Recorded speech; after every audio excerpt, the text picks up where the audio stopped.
ఎర్రచందనం స్మగ్లింగ్ ముఠా హైదరాబాద్ పోలీసులకు చిక్కింది. కడప జిల్లా లంకమల్ల రిజర్వ్ ఫారెస్ట్ నుంచి ఎర్రచందనం దుంగలను హైదరాబాద్ కు అక్రమంగా రవాణా చేస్తున్న 4 సభ్యుల ముఠాను అమీర్పేటలో పోలీసులు అరెస్ట్ చేశారు. Sir 840 crores approx. ఈ అడవి విస్తీర్ణం 1000 చదరపు కిలోమీటర్లు. ఈ అడవిలోకి వెళ్లి రావడానికి ఎన్నో దారులున్నాయి. ఇందులో స్పెసిఫిక్ గా వాడిని ఎక్కడని వెతకాలి?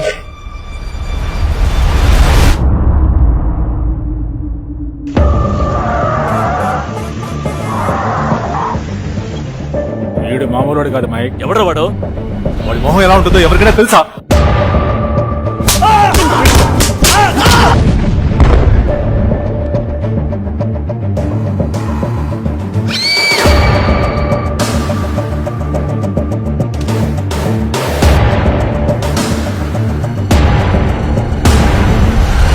ఇరవై మందిని పంపించాను, అందరినీ చిత్తగుట్టాను.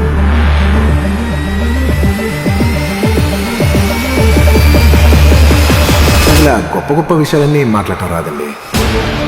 నా పర్సనాలిటీ కూడా పెద్ద మ్యాచ్ కాదు, తప్పట్లేదు కాబట్టి చెప్తున్నా.